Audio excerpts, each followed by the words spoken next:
And welcome back to the Big League Show. I am Connor Somerville, as always, and I am joined by Aiden Sullivan. Aiden, how are you doing today? Today I'm doing okay. Went to bed, late last night. Got up pretty late this morning. But I am well rested and I have some energy, I think, and I'm ready to record a podcast. And how are you doing today? I'm doing decent. Define late, because I think people have different numbers in terms of what late would be. Yesterday night around 2 a.m. and this morning I think I had breakfast at 1:30. So Okay. That's a regular day for me. really, Uh, okay. yeah, well, my sleep schedule is messed, but Yeah, it's bad. I think everybody's is like nobody has the motivation to go to bed at a decent time, and nobody has the motivation to get up and do anything these days, it seems. But I don't know. I'm trying to keep as busy as possible. Um, I guess the podcast helps a little bit, even though we haven't done as many, but we're gonna try and do as many as we can. But no, just hanging out around the house, spending time with family, FaceTiming, Zooming, working out as much as possible too. Just trying to keep busy. nice. A lot Yeah. of video games, I assume, too. I'm not that big on video games. I don't have a new gen console. I don't have an Xbox One or a PS4. So I'm Oh, just stuck with an Xbox 360 and a Wii. So occasionally playing some Super Mario Galaxy, then playing some old NHL and some Madden. nice. But yeah, what about you? You big on video games? I'm pretty big into FIFA, even though I'm Oh, pretty true, FIFA. trash at it. So yeah, I've been playing a lot of that. Right now is Team of the Season, which is like a big promotion event thing. So they're doing Premier League right now, and we'll get into all the soccer stuff and what could potentially happen there. But yeah, Premier League this week. I want to say La Liga is next week, which is like Barcelona, Real Madrid. Um, MLS is in a few weeks, which I'm really excited for You think any no TFC reason. players are going to be on that Oh, team of the definitely. year? Yeah. Pozuelo, if he doesn't get one, I will be extremely disappointed and shocked because Yeah. of the whole COVID situation. They're doing it based on this season and last season. Okay. And he had a crazy good last season. Hmm. So odds are he'll get one, but they're a minor league, so they sort of get pushed in with one of the major leagues, which is one of the big European leagues. Um, but yeah, it's just complicated FIFA stuff. They're having issues with the promo, making stuff too expensive for people, and classic EA stuff. But Yeah, for sure. this is a sports show. We should probably talk about sports, even though FIFA is technically an esport and video games are esports. Why don't we start off with hockey? We'll go to soccer later because that's just me ranting for 5-10 minutes and promoting something that I'm doing on the side. So hockey, we forgot to include this in our last episode because it just slipped our minds and we've been going for an hour and a half and we figured we should probably end. Hmm. The NWHL announced that they are starting a team in Toronto, which has been rumored to be happening for years, since like 2016, 2017. It's been rumored that the NWHL wants to get a team in Toronto. And now with the CWHL folded, it's opened up that possibility. So they announced that 2 weeks ago. And in that announcement, they and a lot of announced in this. They announced 5 players, of which they played for this PWHPA. So they took 5 players from that movement and brought them into the NWHL, which is very notable. What's also notable about this founding of the team is this team is owned by the same owner as the Boston Pride, which is another CWHL or NWHL team. So that's sort of a potential issue in terms of bias and what could potentially happen in terms of Toronto or Boston becoming a filter franchise. Hmm. But as of now, we haven't had that issue. However, on the night of the draft, which was, I think, the week after our podcast, I think it was last week, uh, right? yeah, it was last week, the Boston Pride and Toronto CWH or NWHL team. They don't have a name yet, which is kind of annoying, and nobody actually knows where they're going to play. Some of the venues that have been talked about are, I think, the MasterCard Center. I want to say Rico's been a little bit in the conversation, or Coca-Cola now, yeah. and Mattamy, which Madamy, I think might be a bit of a struggle, but we do have the broadcasting facilities, so very possible that Ryerson could be hosting NWHL games next year, which would be really exciting. Could be some crazy good opportunities for us students, sport media students, but we'll see. But yeah, so that happened. You have any sort of thoughts on that? Have you been paying any sort of attention to it? I guess for like the same owner in two different franchises thing, I don't really see it as that big of an issue because in terms of like bias and stuff, like or like filtering, like working together in some way, I think most of that will fall on the general manager, not so much the owner. So like in terms of like trades and stuff, like the owner is gonna have some influence, but I think ultimately it'll just be the general manager. It's weird though. Like I'm kind of surprised that the league did allow that at first because I don't think that's really common in a lot of sports. I don't really recall another organization who has a situation like that. But I don't think it's going to be too big of an issue. And I mean, overall, I'm just really happy that there's going to be an NWHL team in Toronto because of everything that happened last year, obviously, with the CWHL folding. That was just a heartbreaking moment for hockey. So now, you get some optimism that there's still going to be women's hockey in Canada. And it's huge for the Canadian women's players and young up-and-coming female players in Canada as well, knowing that there's going to be another women's team in their country. So it's big news, definitely big news. Yeah, I think it's really notable in the growth of women's hockey. I struggle to see the potential success of the NWHL, but that's just my personal opinion. I don't think that the league is set up properly, and I don't think that this ownership thing is just a prime example of that. I don't know how you can justify having the same owner on two different franchises, especially I want to say she might be the majority owner of both the teams. If this is an investment for down the road, great. But I just see there being a lot of issues there and potential for problems to start to emerge and conflicts of interest and everything along those lines, especially with the NWHL being a for-profit organization. A lot of the professional sports team leagues are not for profits, and the NWHL I don't believe is one, and I think that's really notable. Right now, Sure. I think that the best option is to partner with the NHL, but I don't know if they're going to do that, and I think it's going to be interesting to see what happens in the next couple of years, especially after the Twitch numbers were released by the NWHL and how successful their partnership with Twitch was.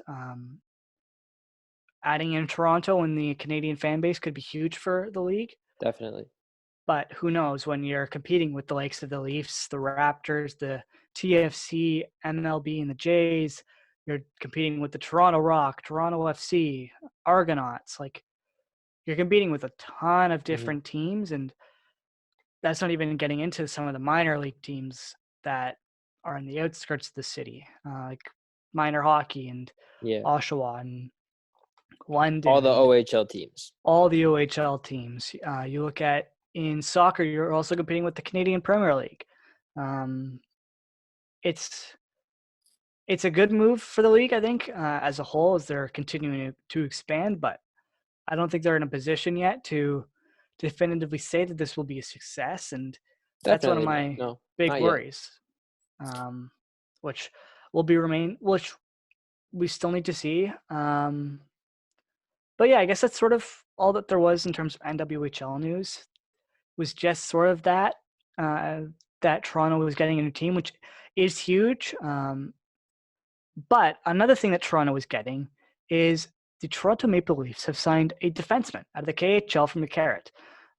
He is a left-handed defenseman. He was one of the top-rated players in the KHL, but he's left-handed. What do you think about the new guy? Left-handed defenseman. Exactly what they don't need, right? Yeah. But the good thing is that apparently he can play on the right side, and he's comfortable playing there. So that makes me feel a little bit better about the situation.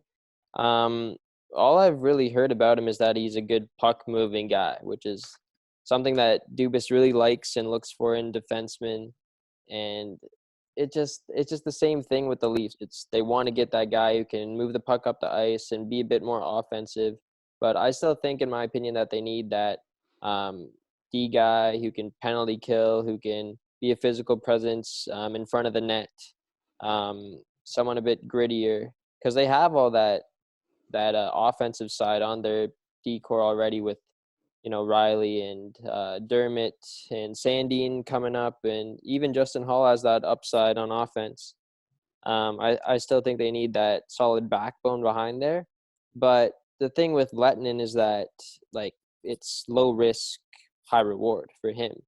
So, like, why not just go out and get this guy? I think he's only 26 years old, apparently one of the top KHL defensemen.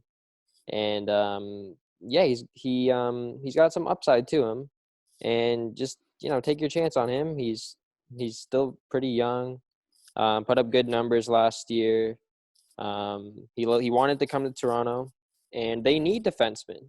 So why not? It's a league min contract as well, only 1 year. So I think it's a good move. I like how Dubas is making these moves, and also that Abramov, was it Abramov? They Mikhail signed him. Abramov. Yeah, I Yeah. don't think we talked about him too much, but that's also another sneaky Oh, little no, it threat. wasn't Abramov. It was Barbanov. Barbanov, yeah, Barbanov. Barbanov. Abramov is the guy who plays for The junior team, right? Columbus that got traded to Ottawa. Yeah, he Oh, got traded yeah, to something like Ottawa that. in the Duchesne trade, didn't he? Oh, okay, yeah. Yeah, Or was it Barban. You're right, Barbanov. it was Barbanov. Or Alexander? Barabanov? I'm not sure. Barabanov, Barbanov, something along those lines. Yeah.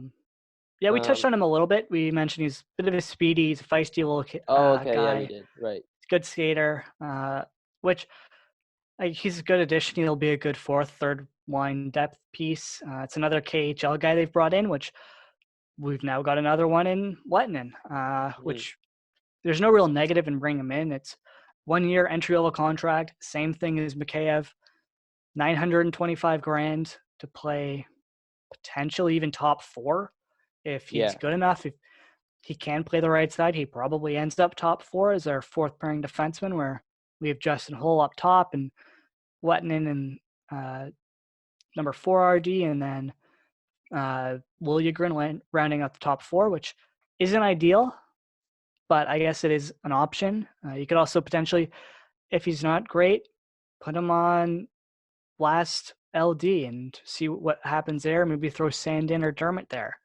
Mhm. I don't know if they'll still have Dermott by this time, even next year, maybe even 6 months from now. I think it's a very real possibility he gets dealt, especially with the backlog on the left side. When you look at that fact that the Leafs have Muzzin, they have Riley, they have Sandin, and now Lettinen. Mhm. Maybe you could flip him and someone like a Janssen, although I struggle to see that happening with his injury, or even a Kapanen, although I really don't want them to do that. Worst case scenario, Kerfoot is another option, although I'm not a huge fan of that either. Mhm. The Yeah, Leafs do their have cap options. situation is just messed up. So like they're gonna have to make a move at some point because yeah, like you said, there's four guys on that left side, and you can only have three unless you move one of them over to the right side. And I'm not comfortable with their D depth at all right now. Knowing that Timothy Liljegren is gonna be possibly a top four defenseman next year, I don't like that. I think they have to go out and make a couple trades or a signing, bringing in two defensemen, and hopefully that fixes things on defense. But I do like this Lettinen move. Like, there's really no harm in it, like you said. But I do think, and I've been saying this for so long, they need a more defensive defenseman. They need a couple of them, or they're just not going to win in the playoffs if they're going all offense. It's defense wins championships. So I think they got to add someone who's going to be steady back there, who can penalty kill and be a presence in front of the net. That's just my opinion. Who is that? Because you already do have Jake Muzzin, and I think that's really notable. He's big, tough guy. He's someone who can play well in front of the net and penalty kill. And people seem to forget that he does exist and that he will be playing a ton of time next year. Who do you bring in and who do you get rid of in that event? Because they're not necessarily in that terrible of a cap situation. If they let Barry and they let CC CC, walk, yep. which I think is very likely, Dermott, with the season he had this season, I don't think he's going to get very much. No. Maybe 2 million max. He's had a very, very poor year. And then you just really have Mikheyev. And he's coming off a sliced wrist. Yeah, exactly. He's injured. So he's going to get not much, probably like 1.5, I would think, for another year. Unless they go long term with him, which they could. But I think, Muzzin's great. Muzzin's a good defenseman. He's exactly what I'm kind of describing. I would want in a defenseman, and he's also got that experience. He's won 2 Stanley Cups with the Kings, so he brings that experience. He brings that defensive mindset. So I think they just need to add 2 more guys like that, similar. Obviously, like, you're not going to get 2 more Jake Muzzins. That would be phenomenal if you did. But 2 guys who are can play like the way Muzzin plays in his own zone. So maybe not as offensive as Muzzin, because Muzzin can still join the rush, and he can play on the power play. PP2 he can play. But I'm looking at their penalty kill D lines right now. Like, who are you going to have? You're going to have Muzzin, Hall. Who plays on the second pair? Morgan Riley? I don't think he deserves to be on a penalty kill line. He should be full offense, full power play. And he needs some rest, too. You can't play the guy all the time. So, I think that it would be probably Dermott as one of the guys. Exactly. I don't think so, though. Like, you can't have Travis Dermott playing on the penalty kill. He's not good. Like, he's great at preventing zone entries. That's one of his biggest assets when it comes to what he can do defensively. And on the penalty kill, that's huge, especially if he's on a second unit where the 2 first guys dump the puck, get off the ice. He can prevent those entries and keep a team at bay. I don't know. You still have Martin Marincin, True. which that's pretty huge. The issue I have is I don't know who you bring in this summer. Like, I don't know what you could do with the money that you have to really bring in that guy. I'm looking at the free agent class now, and TJ Brody maybe.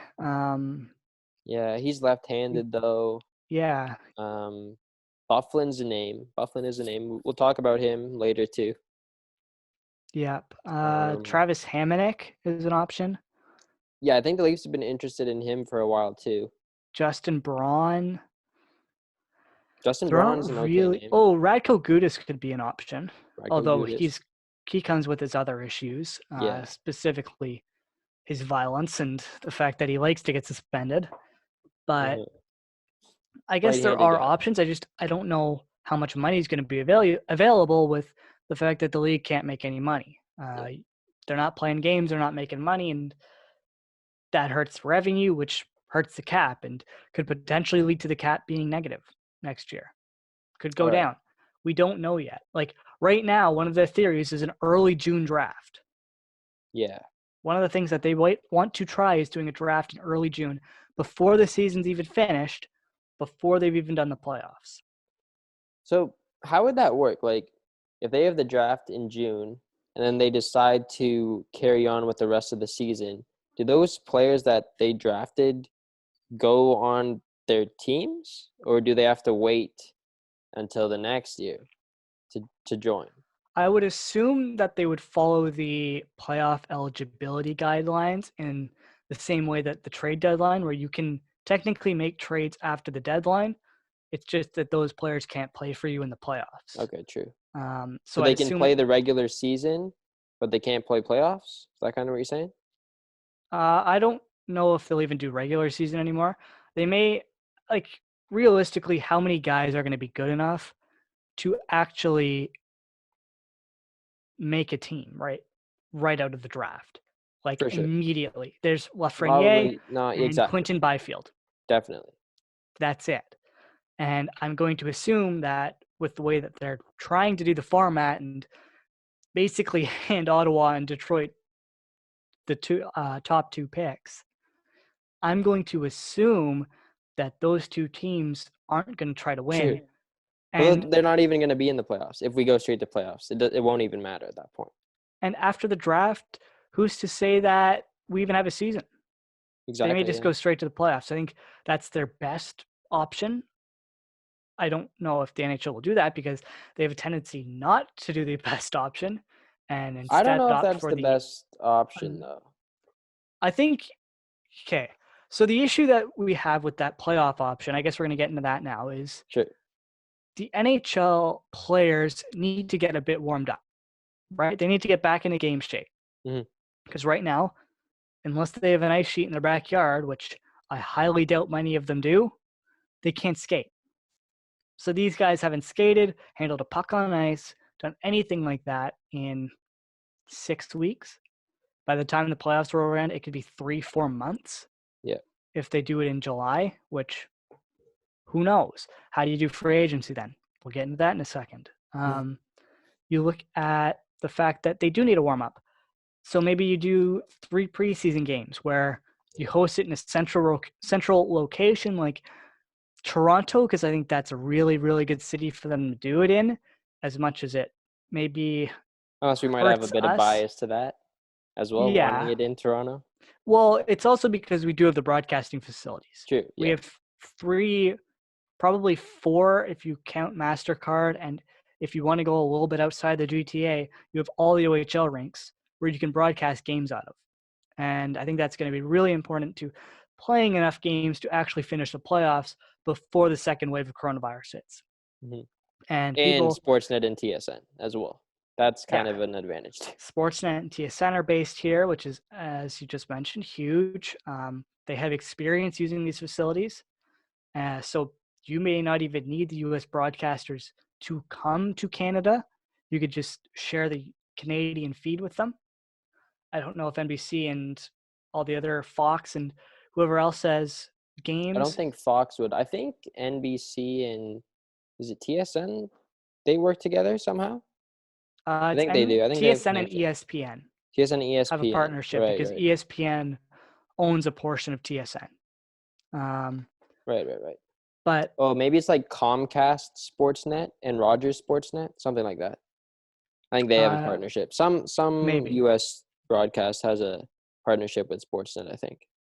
Okay, well, I guess you do have those options. But they could just do again, like Sportsnet will take a ESPN or Fox feed of that's what they're going to do with the Bundesliga, which we'll get into.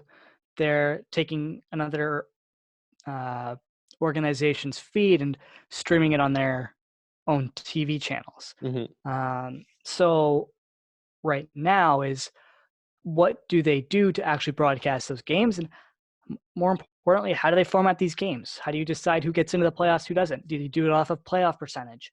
Do you do it off of current points? Which then you run into the issue that the Leafs have played, say, more games than the Habs or more games than the Panthers. And if the Leafs lose 2 games and the Panthers win 2, they're into the playoffs. How are the Panthers going to react to that? Mm-hmm. It's just so many issues that need to be addressed. And I don't know if the NHL will do it properly and fully understand just how important a decision this is and realize that if they don't do this right, this could be catastrophic for the future of the league because it could ruin franchises. Yeah, it could ruin franchises. It could ruin scheduling. It could ruin the start of the next season and the next season after that. You know, we might be saying that hockey is a summer sport if this thing keeps going on. My opinion is that I really don't want to see them jump straight into playoffs if we do continue with the season. I think Justin Hall said it best yesterday. I don't know if you heard. He said that they need at least 3 weeks to a month to get back into their high level of play. So I think they got to play a regular season to even out the games as well, making sure that everyone plays the same amount of games so there is no impact on the playoff bracket come playoffs. And also, I um, I just think that they need to. I guess they need a little bit of a warm up, 3 weeks to a month.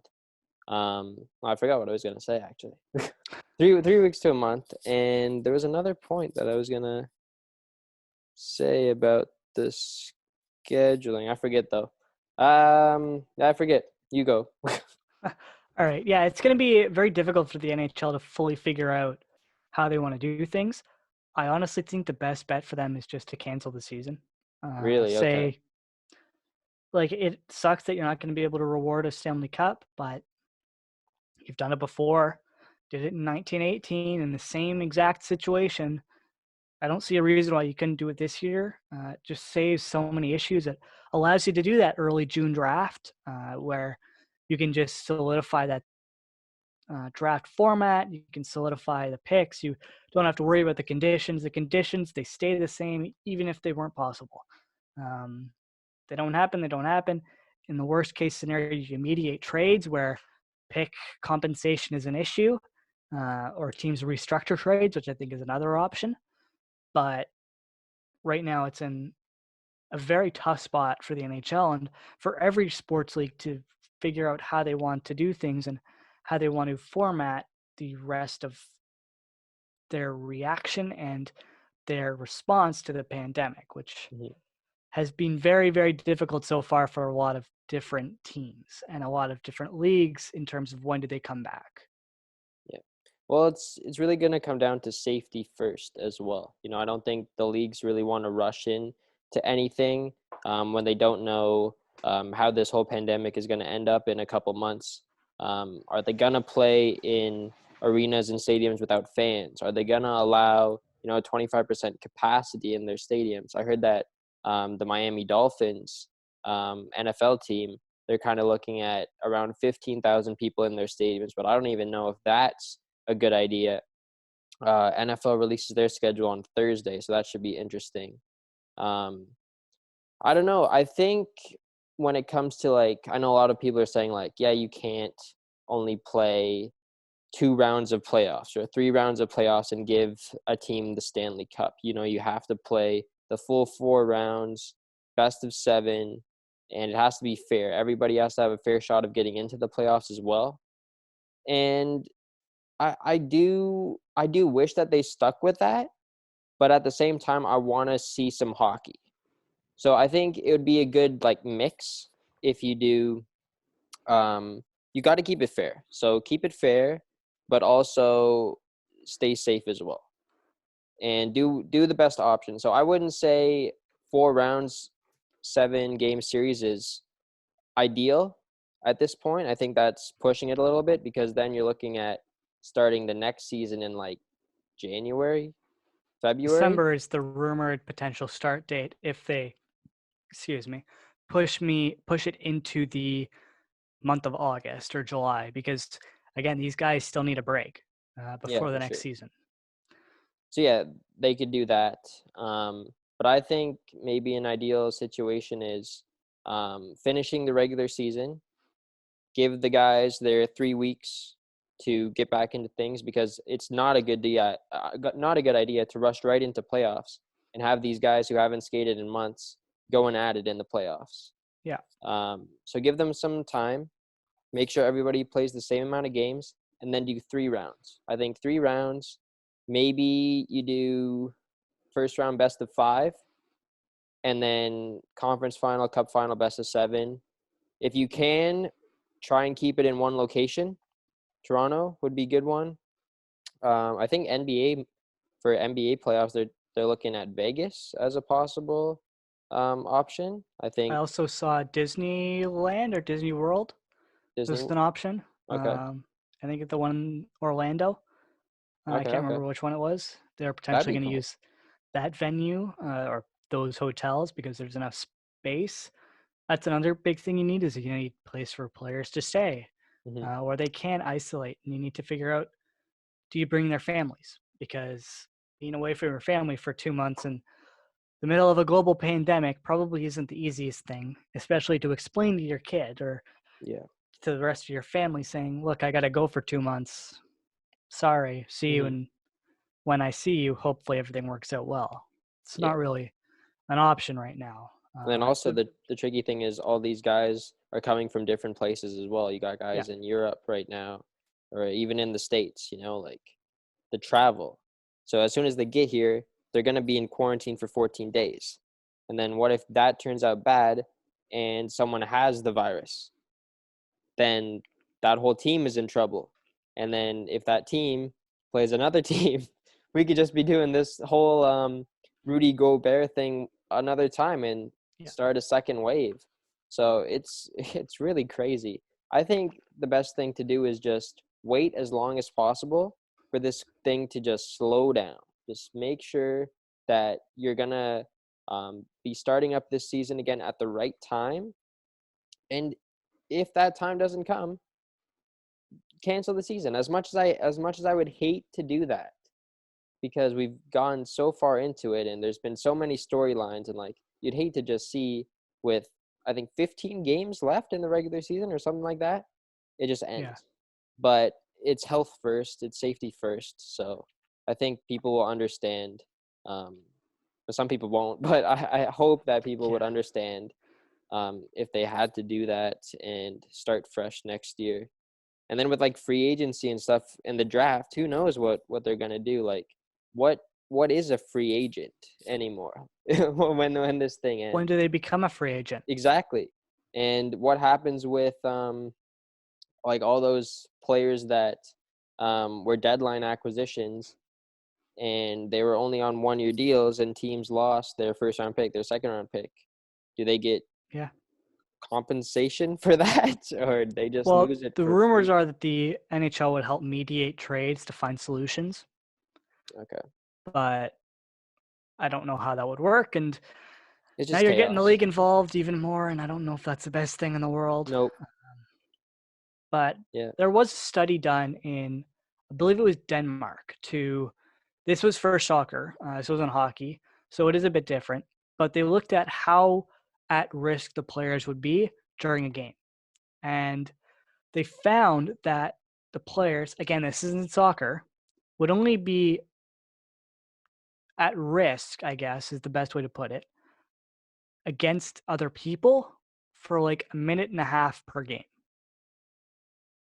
So that's not a lot of That's time still. when you think about it. But Mhm. then there's also, you have to consider the fact that you got to have TV crews there. You got to have chefs. You got to have cooking staff. You got to have trainers. You got to have medics. You got to have coaches. You got to have the players themselves in dressing rooms. You got to have front office people. Yeah, You have to have everyone. PR security, PR team. PR If team, you have fans, you're gonna have media. fans. Yeah, media. Fans, the Miami Dolphins are dreaming and they're not going to have fans for years. Like, For years. or at least That's a a hot year. take. Well, Okay. years is probably an exaggeration. I'd say at least a year.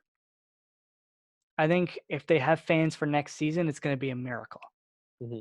And it'll be because they found some sort of treatment, not vaccine, treatment that helps people survive, which right now we don't have. And to say that you're going to put 15,000 people in an enclosed area where they have no choice but to interact with ticket scanners, wait staff, if you want to call them that, or um, Well, I guess they would find. merchandise Uh, sales, I don't think they would have any of that stuff, but I think it would ushers. just be the fan. Yeah, you'd have to have the ushers, but I You'd have think to they have would kind of. security. Yeah, they would kind of work around all that stuff. I don't think it's a good idea to be having fans in general. Like, I think those minor stuff they could get away with, like scanning in tickets. You can probably get away with that. You'll keep your distance. You'll have some form of separation between you and the usher. But yeah, it's just not a good idea. I think around a year is right. I've heard a lot of people say that maybe by this time next year there will be a vaccine, and That's like That's like, wow, we did really, really well. Like, I can't believe we did everything this quickly. Hmm. Um, and with the way the U.S. is doing stuff, doesn't look very likely. Yeah. Considering they're trying to reopen the effing economy. But that's another Yeah. conversation for another day. Let's move on to more positive coronavirus news, because this is just going to be a very coronavirus heavy episode because that's what sports is right now. Hmm. So let's hit NBA because that's sort of a little quickie. We do NBA, then we'll do baseball. Then yeah, we can figure out where we want to go from there. But NBA, the team NBA announced that teams are now allowed to have players come to their practice facilities and train on their own. So that means that they still have to keep practicing social distancing, and it means that they have to keep a certain make sure that they're following protocols, that they can't interact with trainers or anything like that. They have to do everything on their own, but it gives them a place to work out, to practice. It gives them in soccer a field, in basketball a full court. It gives them a pool. It could give them a weight room.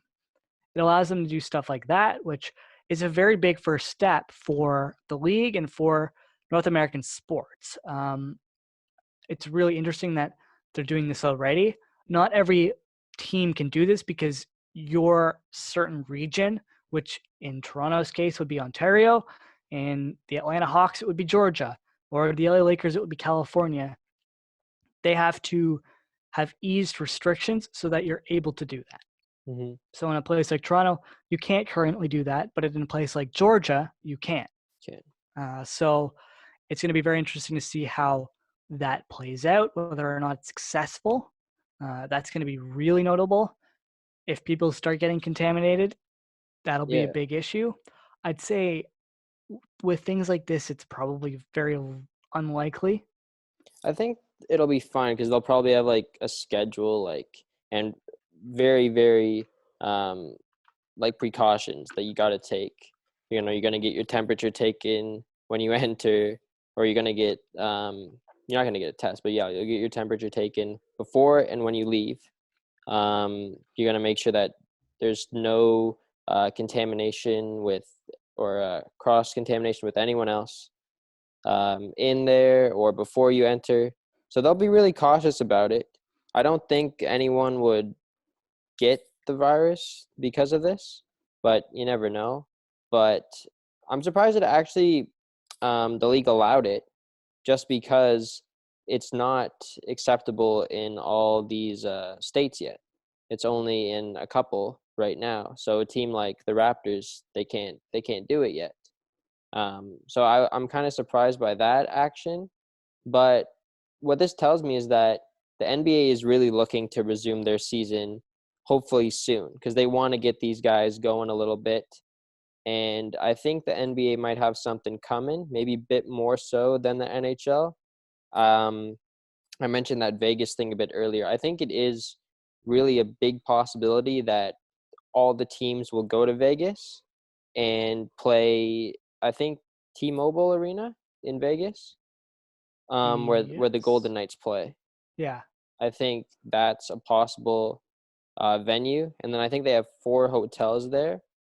So like the players will stay at, I guess, maybe 2 or 3 of those, and then I think you're gonna have like staff as well in a separate hotel as well. I think that was a proposed idea.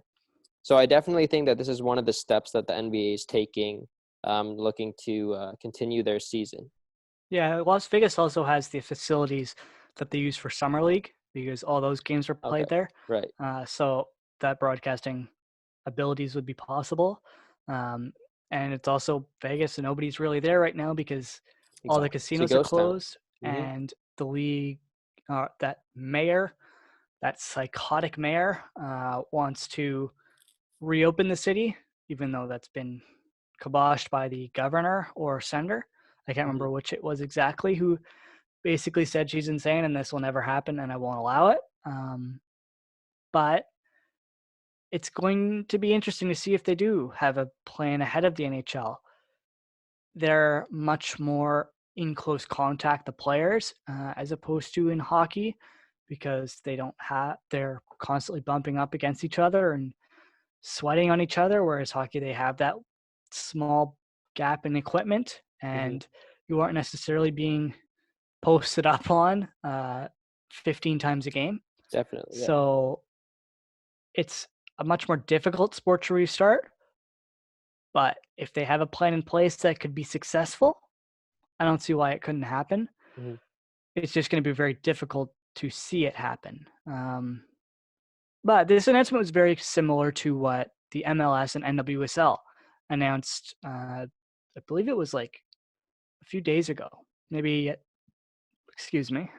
yesterday or this past weekend. Okay. They announced that basically the exact same thing can happen that they're doing in the NBA, which is a good step for them. They're in a bit of a tough spot because they aren't the most major sports.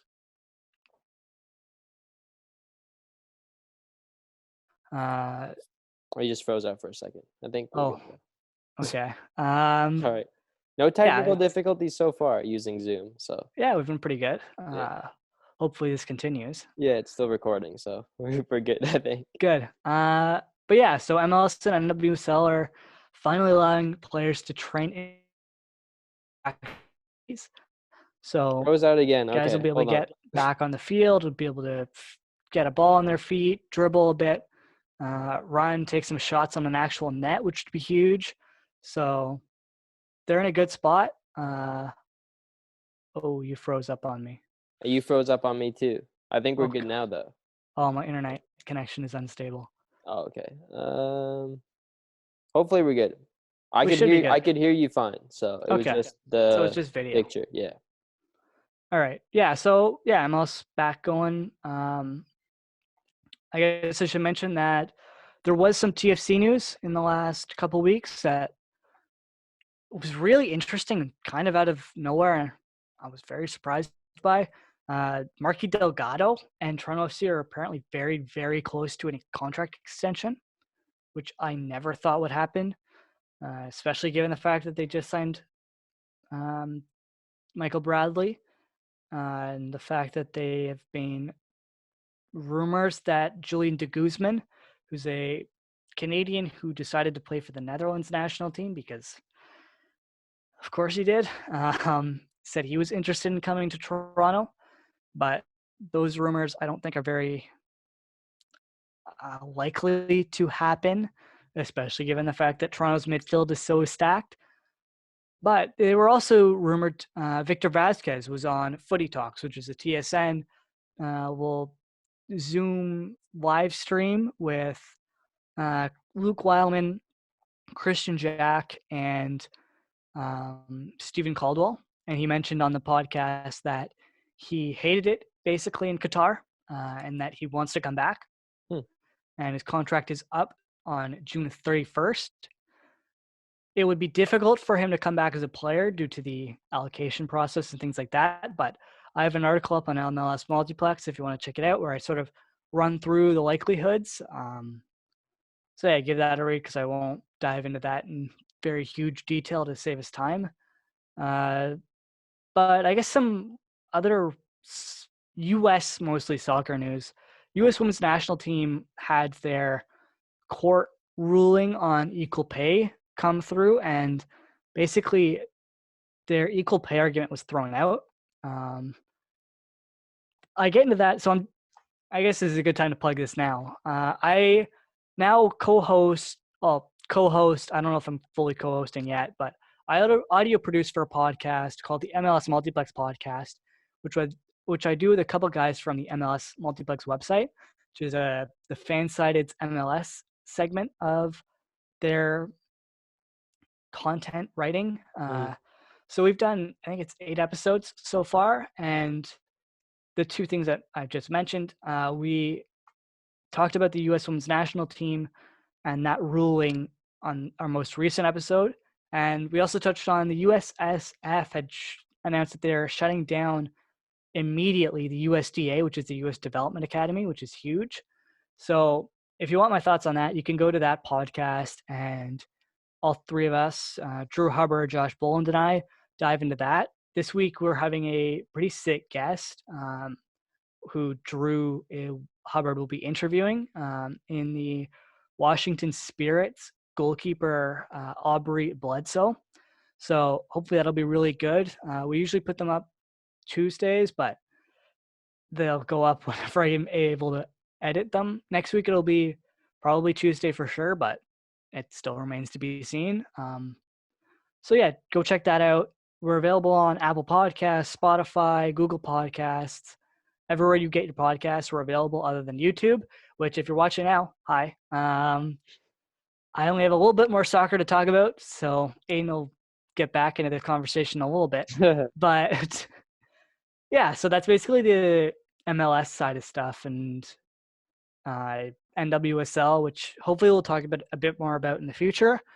That will mostly be, though, my soccer talk will be less so on this podcast and more so on the MLS Multiplex podcast.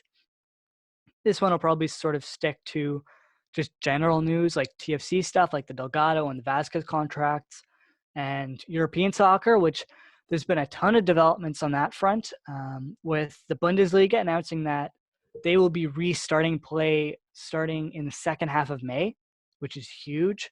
They finally got government permission to do that. So that means Alphonso Davies will be back in action. It'll mean all the other big U.S. guys, Weston McKennie, Tyler Adams, Sargent, so many different guys that are now back playing. So you'll have some live sports to watch. Finally, it's been pretty lacking recently, although we'll hopefully have some stuff in the coming weekends. I know there's a UFC fight, I believe, this weekend. Is there but that's a UFC fight? I think so. Oh, okay. I think it's pay-per-view, though, of course. Yeah, no fans, probably. Yeah, so that's, I think, happening this weekend, because I'm pretty sure I saw a reporter getting the test done. So if you're looking for live sports, there's that this weekend. But Bundesliga is coming back. It'll be available on Sportsnet, Sportsnet 1, and Sportsnet World if you want to watch it. Get excited. That's big. That's big for Sportsnet. Yeah, especially since Davies is back in action. That'd be huge. And if you haven't been paying attention to European soccer, he is basically the starting left back at this point for Bayern, which is unbelievably impressive, especially on a team that includes David Alaba, who is very good in his own right. So yeah, you'll be able to get to see him a bit more. You get to see what he's actually made of. And if you haven't been paying attention, start paying attention. He is going to be an unbelievable player. Have you been paying attention to his TikToks? He's been killing it on TikTok. I've heard he's been pretty big on that, actually. Yeah, he's been great on it. He's like always on my For You page. He's funny. He's good. Yeah, I've seen he's done pretty well. He's pretty good at social media, being a young kid. And I think he's a fun person to be around. So yeah. I'm sure that fun personality plays off into TikTok, even though I'm not really into that because I think it's pretty cringy. But I guess it's the social media of the future, so maybe I should get involved. I don't know about that, but I don't think so. You don't think so? You're on it, though. Yeah, I don't think it's like definitely the social media of the future, though. Like, there's really only so much you can do, and it's kind of limited. Like, I don't really see how it's gonna get too much bigger without like completely changing its niche. Because right now it's just like short form comedy, basically. Like, you can only like it's only like a 15-second song really that you can do with TikTok too. Like, there's a max. I think the max you can do is 60 seconds. But nobody's going to watch a 60-second TikTok. Like, they want that short form because it's so easy to just scroll and scroll. You want to get to that information quickly. I don't really see this really taking off. I think right now, since we're in quarantine, there's not much you can do and you're limited to so little. I think that's how it's taken off now. So many people have downloaded it. I think with TikTok, though, apparently it's a really dangerous app, and like apparently they look at a lot of information. Oh yeah, it's on a your Chinese phone. company. Chinese company started it. Like okay, anything, true. anything Chinese started, you know there's going to be issues with it. Like, let's be Okay, man. All right. Okay. okay. Yeah, I know, I know. Come on, like, Yeah. come on. Especially social media wise, like Hmm. they don't have the best reputation. Let's put it that Definitely. way. Huawei will tell you about that. Yes. But back to sports because we're not going to get into political stuff. Yeah, basically, a lot of European leagues are going to start coming back pretty soon. La Liga and the Prem have reached out to their governments to see if they can start up soon or start up again, which would be huge. Even though a lot of Prem players have been not listening to quarantine, which has been a bit of an issue. If you want to read into those stories, look them up. There are some pretty entertaining, weird, messed up ones. Kyle Walker specifically, but look that up at your own risk. Um, yeah, they're hopefully coming back. The Turkish league, which is and the DFL and Croatia have actually set start dates, vary from like 2 weeks from now to the middle of June. So we're starting to get sports back, especially in Europe, but it's going to be very, very strict, and it'll be a real sign of whether or not it's actually going to be possible to restart sports or whether this could be a massive failure. Either way, it's going to be a huge morale booster for people because they'll Definitely. Yep. actually have a bit of an escape as opposed to watching the same thing on Netflix for the 14,000th time, or looking forward to The Last Dance. If you see how successful that is, just imagine how a soccer game's going to be. Do It's you see how successful the NFL draft was? the Most NFL viewed draft. NFL draft in history. That's Yeah, it was crazy. huge. Yeah, I mean, Well, I don't. there We was shouldn't nothing really else talk to too much watch, about that. so Yeah, exactly. But no, yeah, The Last Dance. I haven't watched that yet, but I've heard from a lot of people that I it's recommend it. pretty good. So It's pretty good. It's might as really well. cool to see the inside scoop on all the Michael Jordan stuff, what um, Scottie Pippen was like, and everyone like that. It's Yeah, really, really that interesting was the team. Dennis Rodman bit. Hmm. His episode, which I think is episode 3, that's a really good episode, and I recommend watching that because really good insight into who he is as a person and just what he had to go through to get to where he was, and sort of explains why he is the way he is. Oh, cool. But yeah, the NFL draft was pretty good. It was. Was Yeah, sort of expected. The results, you had um, everyone going where you assume they'd go for the top 3, but then the Giants went off the board. they did go off the board. They went with Thomas, I believe, a guard. Um, I was expecting them to go O-line, just not him. I was expecting Tristan Wirfs to go or Mekhi Becton, but he went instead. Um, yeah, I guess the Giants just saw something in him. He's still a very good offensive lineman. So yeah, like they can't really go wrong with that pick. He's a good player. And Yeah, then Miami goes with Tua. of course. So yeah, there was a little bit of speculation leading up, but played out kind of what we expected. And then Chargers take Herbert. And they Um, said that they would have taken Tua had the Dolphins taken Herbert. So yeah, that speculation was immediately gotten rid of. exactly. Um, not too many surprises. There were a couple late surprises though. You had Jordan Love, the quarterback, being drafted to the Green Bay Packers, which caught everybody off guard because that's Aaron Rodgers' replacement now. You don't just draft a quarterback in the first round um, to a team that already has a superstar quarterback who's got a few years left. So do they really want to develop Love? They want him to look up to Rodgers. Rodgers can, talk to him and kind of show him the roots of how things are run in Green Bay, and just help him out. So I think it's a good move. He's a good quarterback. And then there was another team. Oh yeah, the Eagles. They took ooh, can I remember his name? They took do you remember the name? You're asking me about football. I couldn't even tell you the Green Bay Packers guy who Philadelphia they took. Eagles. Oh, it was Jalen Hurts. Yeah, Jalen Hurts. Jalen Hurts. Yeah. Um, so yeah, that's also another interesting pick because Carson Wentz is a very young quarterback, I think he was drafted 3 years ago.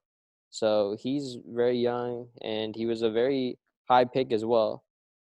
They might even use like a dual quarterback setup there in Philadelphia now, playing Hurts on some possessions than Wentz. Hurts is more like of a mobile quarterback kind of type, and Wentz has that big arm. So I think it could be a pretty good combination, similar to what the Saints have in New Orleans with Breeze and Hill. So I think And it might work. Jameis They Winston. have Jameis exactly. They have so much depth at quarterback. That's probably the deepest quarterback room in the NFL. That's a crazy, Yeah, that was crazy interesting. The quarterback room. fact that Jameis Winston decided to go to the Saints because he's not getting a starting gig, and he said earlier this offseason that he wanted like 30 mil, Yeah, I and think he he ended up signing like 1 year, 7 or 1 mil, something really small.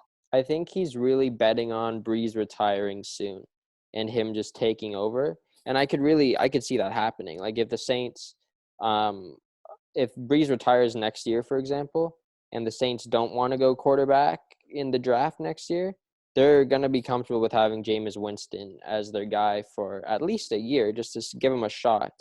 So I think Yeah. it's a really smart move for him because even when Breeze leaves, New Orleans is going to have a good team. They got Michael Thomas, who's still going to be there. They got a great wide receiver core. Their defense is good. Sean Payton's one of the best coaches in the NFL. I think James Winston will be great there if he gets an opportunity. Um, what about the Patriots though? Because they didn't draft a quarterback. No, they They traded out of the first round. exactly. They're comfortable with having Stidham as their starting quarterback and Hoyer as their backup, which is really weird if you're New England because that's something that they're not that's not the New England Patriot way. You know, they really like developing quarterbacks. And if you look at past drafts, they normally tend to draft a quarterback every single year. They think it's healthy to do that. Um, but for some reason they're comfortable with this Stidham guy, who I believe was drafted in the 4th round 2 years ago, to come in and replace Tom Brady. So it's really interesting. And I don't know how it's going to work out for New England this year. I know everybody's saying they still got Edelman and they got Belichick, so they're going to figure something out. But they lost a lot of guys on their defense as well. They lost Danny Shelton, their defensive tackle, who was a big part of their run game or preventing the run game last year. They also lost Jamie Collins, a linebacker, who had a career season last year. Um, they still have Stephon Gilmore, at cornerback, who will be great, Pro Bowler. But there's some holes to this team, and then you obviously lose Brady and Gronkowski. So Well, there's Gronk was holes. already gone Gronk though, was already gone, true. so it's really just losing Brady. Although that's a pretty big loss. Who knows? The Patriots know what they're doing, so maybe Stidham is some god that nobody really knows about, Maybe. or they have some other plan where they make a trade. I Yeah, could see that happening as well. Cam Newton is in Cam rumors, Newton, but yeah, I think could be it's a long signing. shot. Like I'm not sure if there's anything there. The Patriots are one of those teams that I could see taking a risk just because they took a risk on Antonio Brown. That's true. And like they He could do did do that, anything. didn't he? Yeah, He they did do they that. they did that. That failed So miserably. it worked for one game. It was terrific for one game, him and Brady. And then Yeah, it was but really then just it was really just all Brown though. Like Patriots just wanted to see what he could do on their team, and he was great for that one game, and then just downhill. So well, yeah, that's another conversation for another day, though. Other NFL news, which is really interesting because this team already has a star QB. They have a star running back. They have a star wide receiver. So they signed another QB. yeah, The Dallas Cowboys signed Andy Dalton after he was released by the Cincinnati Bengals following the draft. Really interesting move by Dalton and by the Cowboys because they already have Dak Prescott, who's a young guy. He's good QB. They're potentially talking about using the franchise tag on him. yeah. Why do they bring in a guy like Andy Dalton? To be honest with you, I am not sure what they are doing. Because now Andy Dalton is going to have to change the color of his hair to blue for joining the Oh my Cowboys. God. Um, Don't make fun of gingers. um, Making fun of my eh, bloodline.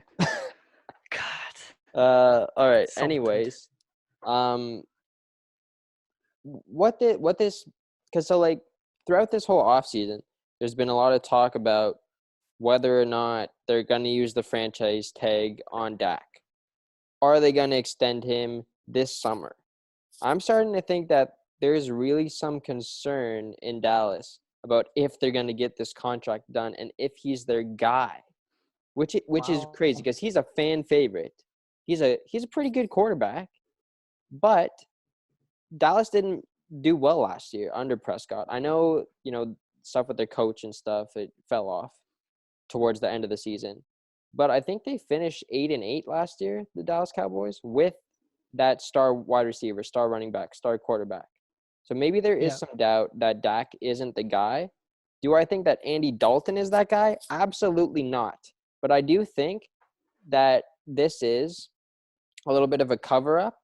The Dalton signing is a little bit of a cover up in case Dak doesn't have a good start to his season next year and things kind of come off the rail, and you can have that guy who can come in and be a starting quarterback right away, who has plenty of experience, who's played with AJ Green in Cincinnati for his whole career.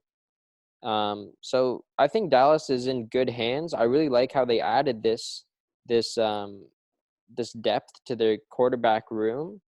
But as a Cowboys fan and as a fan of Dak Prescott, I'd be really concerned that they might not be able to sign him. He is a free agent next summer or next off season, I guess, correct? Yeah, next offseason, yeah. So So I guess maybe they they're potentially preparing for the fact that he might sit out. maybe they could. They could do that. I think was it last year? Ezekiel Elliott sat out a bit to start the year, I'm pretty sure. So I yeah, know he did miss some time. that's actually a really good point. They could be preparing for that as well. And yeah, Dalton is a good quarterback. He can come in and be a starter. So I could see Dak sitting out. I know he wants to get paid a lot of money. I think he wants to be the highest paid quarterback in the NFL. I think that's the thing with quarterbacks in football though. Like once the next quarterback is up for a new contract, they want to be the highest, and then the next guy Yeah. comes up, he wants to be the highest. So I mean, I don't know if Dak really deserves to be the highest paid quarterback in the NFL. I think if you really want to win a Super Bowl, you might want to take a little less because there is a salary cap. And if you look at what Patrick Mahomes just did, I think he exercised his 5th year on his contract. So like when you get drafted, you're signed for 4 years, and there's a 5th year option. So I'm pretty sure Mahomes just exercised that. Even though he could have been the highest paid quarterback in the NFL, he wanted to take less money to maybe, save some cap and maybe win a couple more Super Bowls in the next 2 years. And that's a really smart strategy. And I'm surprised that a lot of other quarterbacks haven't been doing that. Yeah, it's really interesting. I think it's Cowboys are an interesting organization as it is with Jerry Jones. Don't know Mm-hmm. if you saw where he was Yeah, for the draft. his yacht. $250 million yacht. Mm-hmm. So good That was a spot. great draft though by the Dallas Cowboys. I have to give it to them. They got Um, CD Lamb, correct? CeeDee Or Lamb was is a yeah. beast. Like he is really good. I think he should have gone higher than both Ruggs and Judy. Um, I was actually really surprised that Ruggs went first because I think he was the worst out of the three. So I don't really know what Oakland is thinking. But CeeDee Lamb and Amari Cooper, that's a really good 1-2 punch at wide receiver. So I'd be really scared though. Like if I was any other team in the Cowboys division and you got to face that offense, like it's going to be really tough to stop. Yeah, it's gonna be interesting to see. NFL is always pretty crazy. So just adding to it with this whole Yeah. coronavirus situation. Yeah, and that's the one league Um, that might actually just continue on with their season as scheduled. They might actually start in September with no fans. And they canceled all international games, which was expected, but they still might be on schedule to have a Super Bowl come next February. It's possible. Don't know if it's certain, but Yeah. possible. Well, we're going to see on Thursday night. Thursday night, 8 p.m. is when the schedule gets released. So we'll see what they come up with. Yeah, it's going to be interesting to see how they start off with, whether or not they do have fans, because as a more conservative organization, I could potentially see them doing that, although I find that pretty risky and unlikely. I don't think they will, especially Who because of knows? the draft numbers that did so well. They can see the amount of viewers that they would get if there's no fans and the amount of money that they made from the draft night. I think they're going to be really encouraged and influenced to just have no fans and stay safe and also make more money. Yeah, that's true. Yeah. So I guess we should touch on baseball before we do our final other, and then I ask you one last question before we do our hot takes. Or I guess I have a couple questions I have to ask you before we do our hot takes. Starting off with baseball. I guess not starting off with. We're finishing our major sports talk with baseball. So MLB really hasn't said much. It's been pretty quiet on their end, which is pretty interesting. Wasn't really expecting them to be that quiet. Figured they'd be one of the latter organizations, as someone who has so many games and wants needs to play those games, Mm-hmm. but who knows? The Korean Baseball League is now being broadcast in the United States. I don't think it's available yet in Canada, I don't but think so. why I highlighted this is not just because it's the Korean Baseball League and the fact that Korea had a massive outbreak that they managed to contain because of how many tests they did, but because it's the first foreign league that didn't previously have a media agreement finalize a media agreement with a North American company, to my knowledge. So this could potentially open the door for other leagues. Like, I think the Chinese Baseball League is a thing. Yeah. There's potential there, maybe. Korea and Canada potentially could create a partnership. If the KHL manages to figure things out before the NHL, maybe that becomes a thing. I just thought it was really interesting to see that we're actually having foreign sports start to have a little bit of an influence on the North American market, which I don't think we've seen before, other than in soccer, which everyone looks at as a minor sport, even though it's the most popular sport on the planet. Definitely, yeah. So it's broadcasted on ESPN, right? The Korean League? I think so. That sounds right. I mean, why not, right? You need sports and you want to generate some viewers on your channel. It's better than just replaying a bunch of old games or talking about the virus, I guess. So, yeah, it's cool. It's a really big step in introducing international sports leagues to mainstream media to the United States. So, yeah, it's a cool thing. I don't really know what much to say. It's just cool. Yeah, it's going to be interesting to see what happens. Another cool thing that happened over the weekend that I guess you didn't know about because you hadn't heard about this before I threw it in the show notes. And I was told about it by my sister, who was told about it by her boyfriend, which thank you, David, if you end up somehow listening to this. Hafthor Bjornsson. You haven't heard that name before. I told you thought it about was him. like a Swedish hockey player or something. For those of you who don't know who Hafthor Bjornsson is, or more commonly known as Thor, Thor played the Mountain in Game of Thrones. He's also a strongman. Thor is 6'9", and I believe around 450 pounds.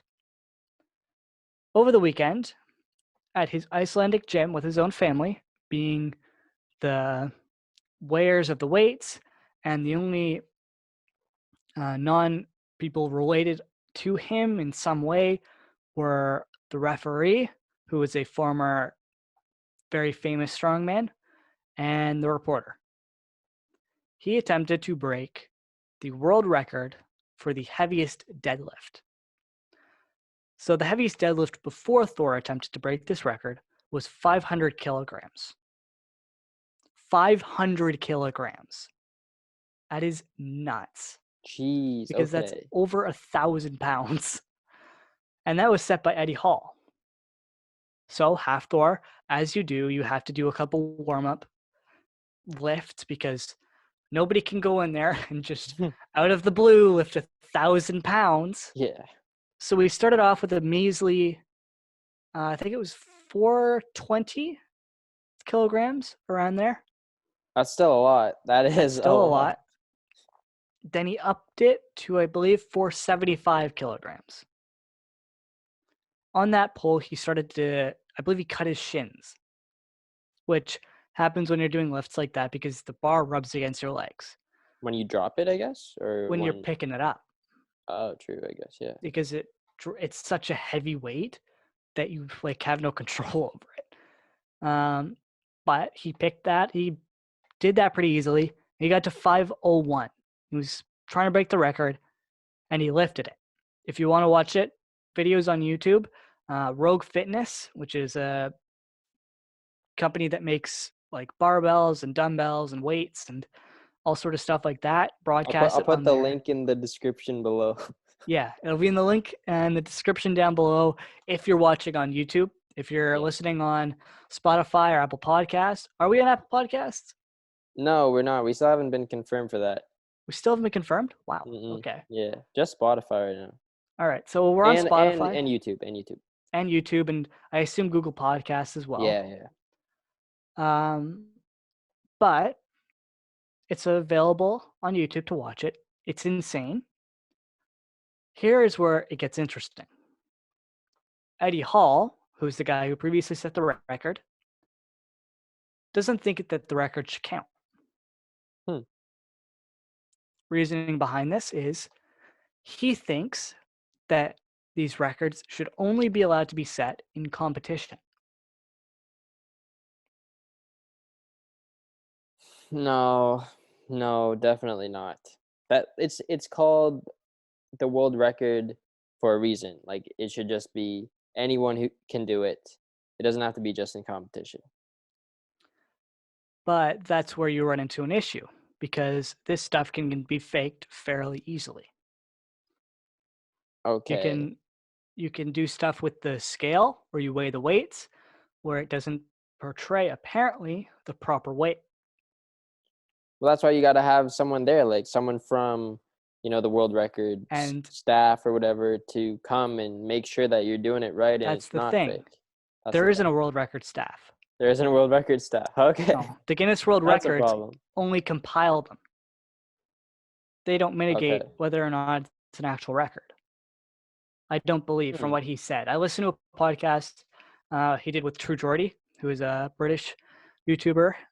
He did the play-by-play, I believe, for, Yeah. if you're familiar with KSI, KSI. Logan Paul. He did the first fight of the KSI, Logan Paul, and he did the Joe Weller KSI fight.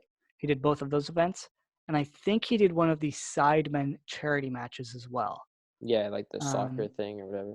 But he's got a pretty big YouTube channel for his podcast that he does where he gets really good guests. He's got like Ricky Gervais and big names like that. He had Tyson Fury on as well. Yeah, he said Tyson Fury. This is the second time I think Eddie Hall. So he's a good YouTube podcast if you want to listen to him. He's a bit more conservative. You may not agree with all of his opinions, but he's a pretty decent interviewer. So yeah, he had this connection with Eddie Hall, and so he did this podcast with Eddie Hall, and Eddie Hall basically said, "Congratulations to Thor on lifting this weight. I don't think he cheated, but I think that this should only be able to be set in competition because when he set the record, it was basically this event where all these fighters agreed, we're doing this event to see who can do the heaviest deadlift. And that's what they did. Eddie Hall ended up pulling 500 kilograms. That video is also on YouTube. It's pretty insane. He bleeds from his nose because of the exertion. But he says that it shouldn't count. More to this relationship between Eddie Hall and Hafthor Bjornsson. They used to be very good friends. But in 2017, Eddie Hall won Strongman, the whole Strongman competition. Hafthor accused him of cheating. Accused him of paying off referees, of everything being in his favor. And that very clearly and very obviously didn't sit well with Eddie Hall. So this relation was already hurt. So that leads us back to the day of the lift. In the post-fight, or not post-fight, post-lift interview, Eddie Hall says that he has signed a contract to box, or Hafthor Bjornsson says that he has signed a contract to box Eddie Hall. Wait, what? Yes. Now, I will, if you give me 1 second, I will tell you exactly what the weight cards are and how it all lines up. So wait, Because when exactly was this lift? It was recent, right? It was like a week ago or something? this was May 2nd. Okay. So a few days ago. So 4 days ago, well, as of recording. So clearly they have some beef. Yes. So I I wouldn't really trust anything that Eddie says now. Like, if he accuses him as cheating, that's the thing is, he's not the only one. There are other strongmen who have. Yes, there are other strongmen who have agreed with him, which he mentioned in the podcast. I can't remember exactly he didn't mention every single person who disagreed with it, but I believe one of them was Brian Shaw, who's a big guy in the strongman competition. And I think he's pretty well respected, so he wasn't the only one. But here's how that fight would line up. Hafthor Bjornsson is 2.01 meters, or 6'9", and 193 kilograms. Eddie Hall, 1.9 meters, 6'3", 164 kilograms. There's a 6-inch weight difference. Or height difference, not weight. Height difference between the two. Okay, so wait, do we know who came up with the idea for them to box? Was it Eddie or was it Thor? I can't remember exactly who it was, but Eddie Hall has agreed to it. This guy's just gonna step on him. Eddie Hall is in a lot of trouble. Apparently, though, I need to look at this gets even more interesting. Yeah. Eddie Hall has a little boxing experience. Okay. I don't know if Hafthor does. He can't even hit his face. How is he gonna hit his face? Well, he could have massive long arms. Let me look at this. Let me send you. I can send you. I just want to see their faces and like their. Oh, here, I'll send you a tweet then. Okay, I've seen Thor already. All right, let me email you this tweet. Or actually, I could share my screen, couldn't I? You could put it in the chat, the Zoom chat here. Oh, yeah, there we go. So we go like that. All right, so there is the tweet. Okay, these guys aren't gonna last any. Okay. Oh yeah, they won't last like it'll be like a 6-round fight. They're not gonna last 6 rounds. They're probably gonna last maybe 2 rounds. Here's where it gets even more interesting. Yeah. Eddie Hall, back when he won Strongman, was like 450 pounds. Since then, he's dropped like 70 or 80 pounds. Or, yeah, I think it was 70 or 80 pounds. He's dropped a ton of weight. I assume you're looking at the pictures now. Yeah, I'm looking at it now. Eddie Hall used to have a massive stomach. And now he's got chiseled abs. Yeah. Oh my God, this is crazy. Yeah, this is just, it's nuts. This entire thing is just nuts. I love it. And it all started with one world record deadlift attempt that happened in an Icelandic gym in the middle of nowhere during a pandemic Yeah. between two guys who, if they connect on a good enough punch, could very easily break the other guy's neck. Could kill him. It could. Oh my God. These I want. guys' I want to see lives, this. I want to see this fight. these guys' The lives are zone. actually at risk. Yeah, for sure. With how strong they are, one good connection, one proper hook could genuinely kill either of them. I just don't see why Eddie would take this fight at all. You're He, fighting a giant. Eddie Hall, when he was growing up, this is another interesting aspect of it. He liked to fight when he was growing up, like street fight. Okay. So he actually does have some proper fighting. Well, not proper. He Street has some fight isn't. fighting Yeah. experience. Okay. Wait, has he boxed? He has boxed. You said he does He have a said he little has bit. done some boxing training in the past. God, no. So Okay, well, I'm probably gonna bet on Eddie right now because he's gonna be a massive underdog. And yeah, that's true. if he wins, geez, you're making money. But yeah, if you want to look it up, Hafthor Bjornsson, you can look at his picture. You're going Eddie Hall. More recent one is the one where he's actually chiseled. When he had the massive stomach was when he was doing Strongman back in 2017. He has since lost all that weight and is just jacked beyond belief. What I want to know about this fight, though, it's pretty clear that these guys are on so much roids that it would probably kill a normal human being. Are they allowing steroid use for this fight? They can't. There's probably a rule you can't do that. Every Is there? boxer has to get drug tested before they fight. Okay, well, I what if guess it you depends find who runs it, who runs the fight. But I know UFC, Matchroom Boxing, you have to get drug tested for sure. well, what if this is an agreement where you're allowed to take steroids? I've never heard of it, but I guess it's possible. Do we know what was in the contract? Not yet. Okay. Or I haven't seen it. It might be out by now. I just haven't looked into it enough. I just listened to that podcast and I watched the actual lifts. But it's pretty nuts. Yeah, that's crazy. I'm it's going to be interested in this really now. fun.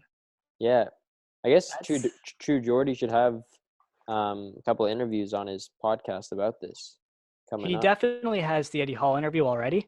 And they did talk about the fight on there. That's where I They did. saw Okay. that he said that he would do it. Okay. I haven't seen, I don't know if True Georgie has a relationship or the means to reach out to Hafthor. I also don't know how good Hafthor's English is. I assume it's pretty decent. I want to look up From these guys' Instagrams, see if they got a decent following. Eddie Hall definitely does. He does some YouTube stuff as well. I think Hafthor Bjornsson has 3.2 million. So that's still a lot. And then who's Eddie Hall Eddie Hall, right? has a few million as well. But Hafthor Yeah, Bjornsson, he also 2.1. okay. But yeah, Hafthor used to play the Mountain in Game of Thrones, which was a character in that show, which I've never watched. Apparently, it's happening in Vegas. Ooh. Yeah, he put it on his Instagram story. Presented by Core Sports, September 2021. So we got some time. We got some time. Yeah. They can actually learn how to fight. Yeah. Which is good. Although I don't know how long it's going to be until they're able to train. But well, one day ago Eddie posted a photo saying training has begun. I am coming for you. You can shop my collection. Yeah. So it's on. It's going to be really, really interesting. It's going to be fun to watch and fun to follow. Who would have ever thought that two strongmen would be fighting each other? Yeah, wow. It's crazy. But yeah, I figured I'd bring that to everyone's attention. If you haven't watched the deadlifts, I believe the entire stream's on Rogue Fitness's YouTube channel. So you can check that out. We can't show it on here, obviously, because copyright. But if you do want to watch it, you can go there. It was actual live sports, which satisfied a craving in me. So yeah, that was really interesting. It was fun to watch. And I recommend watching it. I recommend watching that podcast as well because it's pretty insightful into how that relationship is and everything from Eddie's perspective. Yep. It's Hmm. pretty cool. But before we wrap up, because we've been going for quite a bit, I have a couple questions I want to ask you. One is not serious, and we're going to finish on that one. The other one is more serious. So, more serious question is, what does the restarting of leagues and sports mean for society going back to normal? To be honest with you, like I've kind of thought about my answer. I I don't know if it's gonna mean a lot. I think like yeah, you're gonna feel like it's kind of back to normal. Like you got your favorite sports team on again, but it doesn't change the fact that you're still gonna be in quarantine. You're still gonna be at home, and it doesn't mean that everything is going back to normal as well with sports. There's gonna be no fans in the stadium. The Yep. way that sports are being covered will change dramatically. You're not going to be able to watch sports with your friends. You're just going to have to watch it at home with your family. Things are going to change a lot, but I don't think we'll be going back to normal for a while. I think it's a good step in the right direction. And I do think that the reopening of sports might influence the reopening of other things. Maybe like, more stores are going to open up. Like I work at a hockey store. I don't know if that might impact it at all, sports coming back, but at the same time, there's no leagues in Oakville where I am, so I don't think it's going to change a whole lot. To be honest with you, it's just going to be nice to see some sports on television. But as far as going back to normal, it's going to take some time.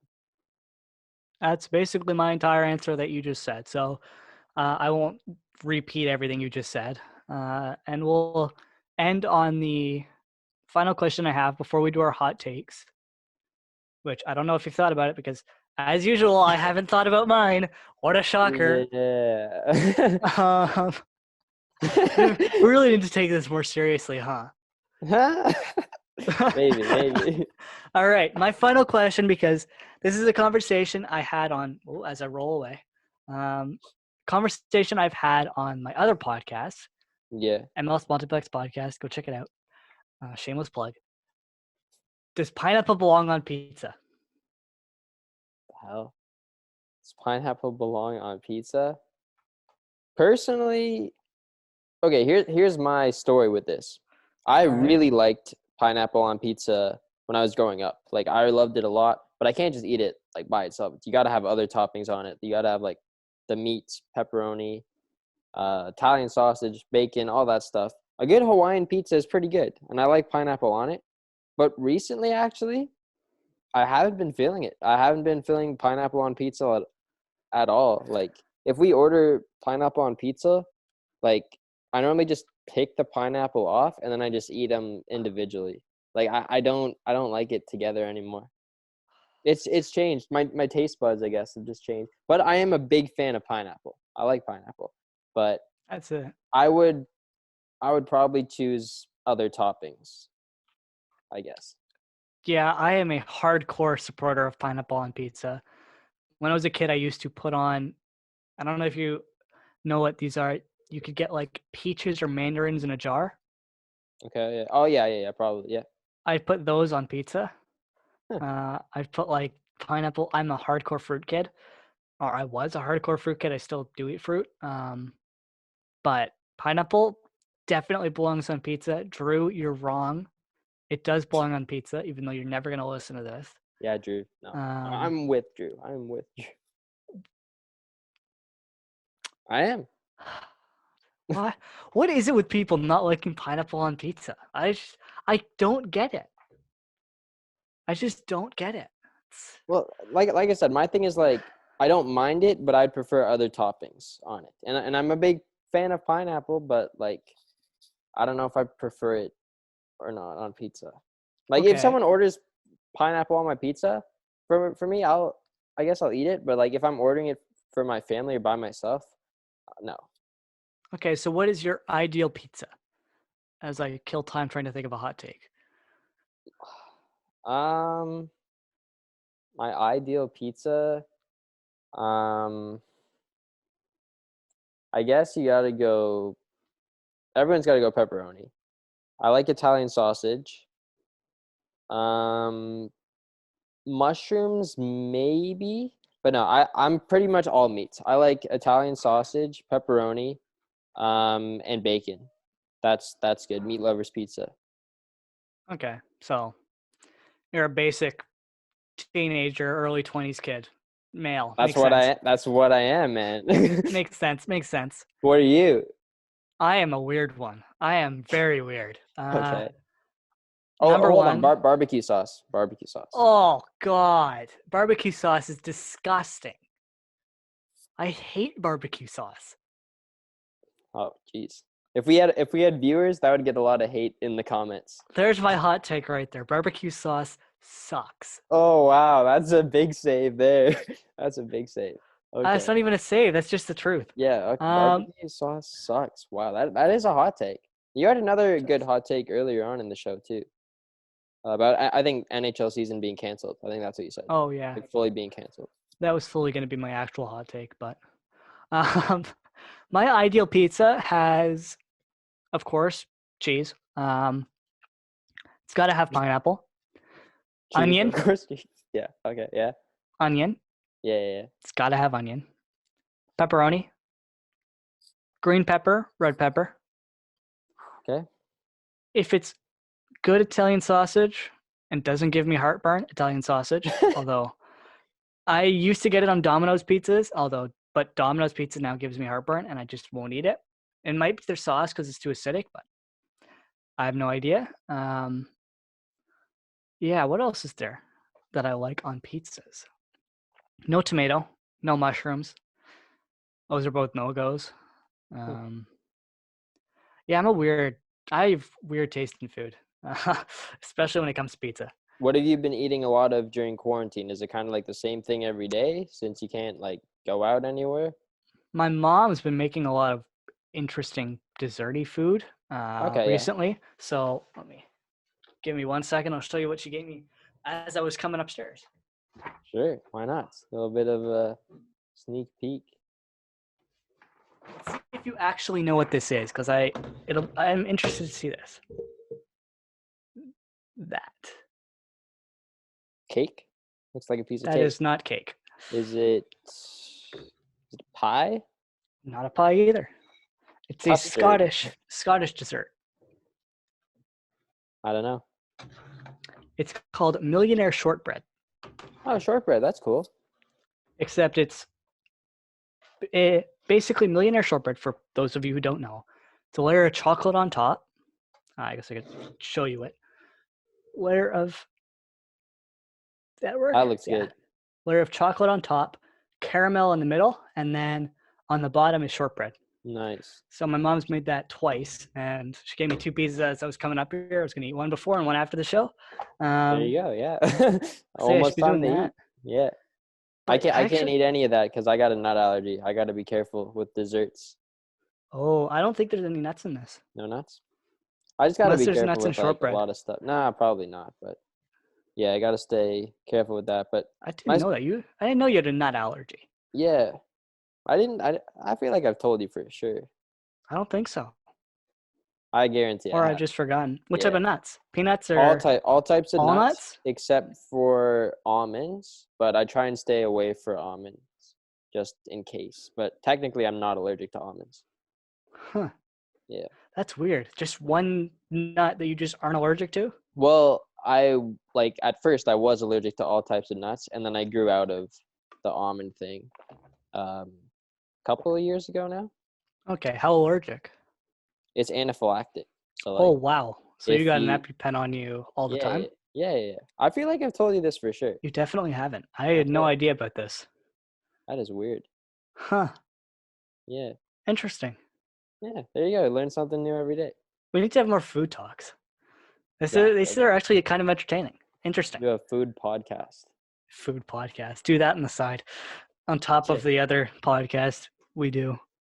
Or I guess on top of this one. Yeah, on top of this one. Yeah, okay. But yeah, do you have any sort of things that you're going to be doing in the next little while, media-wise, other than promoting your TikTok? I need to get more creative with my TikToks though. Like I the last one I posted was 4 days ago, so I'm kind of slacking. I normally try to do one like one every 2 days, so I got to pick it up. I was considering taking an online course, but I just don't think I'm gonna have the motivation to do it. So I think I'll pass on that.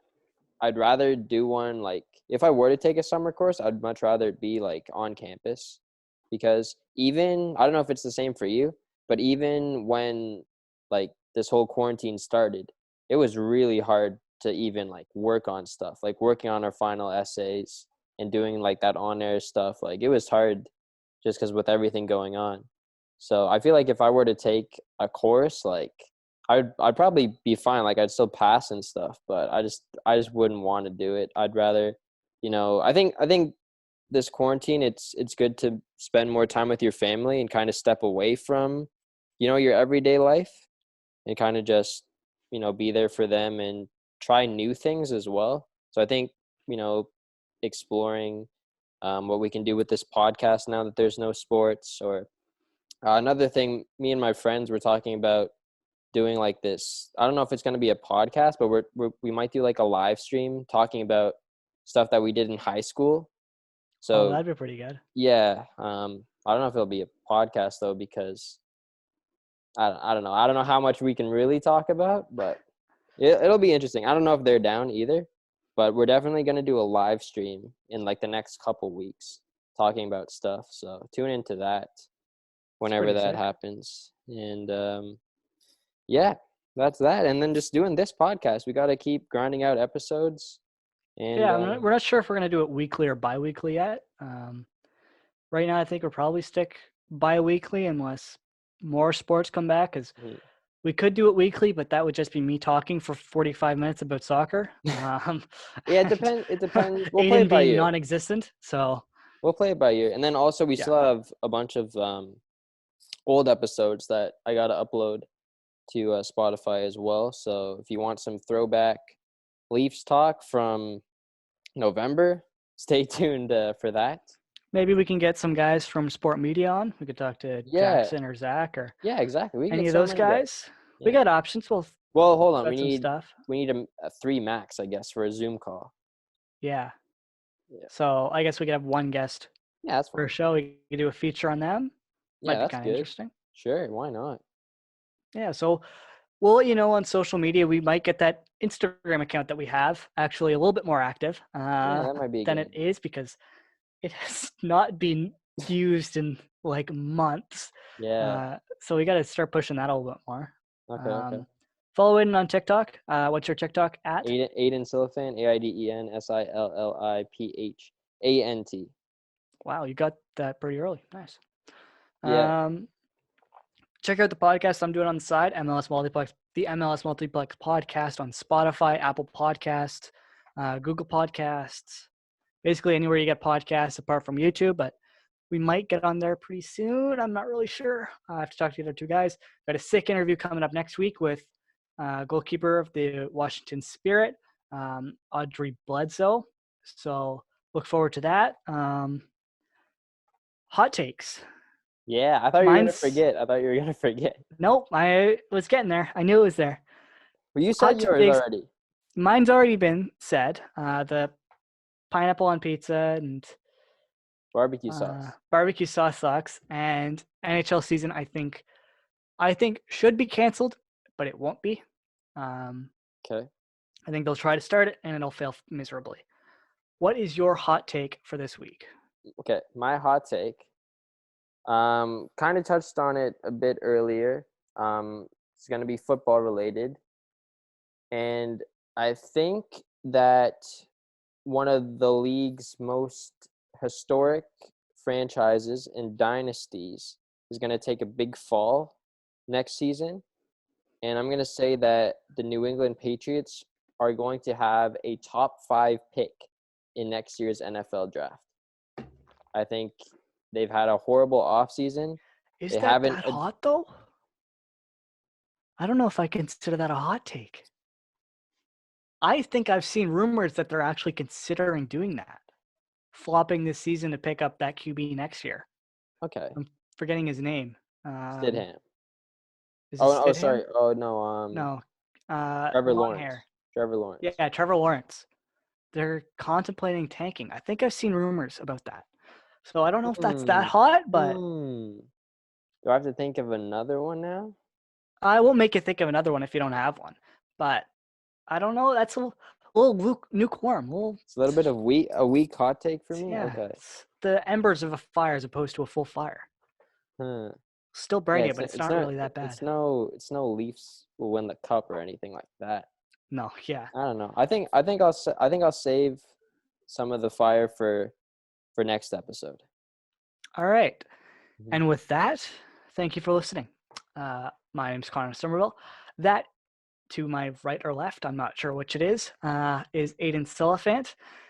Check out his TikTok at Aiden Silliphant. You can check out his Instagram at Aiden Silliphant. okay. Wow, I'm surprised you got both of those. Check out my Twitter at CWGSOMERVILLE. And nobody knows how to spell Somerville, so I have No, to no. I spell it mean, out. yeah, I know. It's just like it's completely different than just Connor Somerville. Because Like mine is just Aiden. Connor Somerville is too long. Really? It goes over the count by one letter. Oh wow. Okay, I didn't So know I that. have to shorten it. So Connor yeah, it's Somerville. at CWG, WG being the initials for my middle name, Somerville, SOMERVILLE, and check out the MLS Multiplex podcast. Put up a new episode every week with Drew Hubbard and Josh Boland. You can check out some of my writing at mlsmultiplex.com. I usually do an article a month, maybe more than that, depending on if there's news or stuff I want to talk about. You don't write anywhere, correct? Nope. All right. Wait, how many letters is your last name? 10 or 11? Uh, 10. So it should work, no? Well, it's 6 and then 10, so 16, and the Oh limit's yeah. 15 Damn. on So Twitter. I just squeeze in then. Yeah. Interesting. Okay. Although it's All probably right. taken by now. But Yeah, I yeah, guess. so Yep.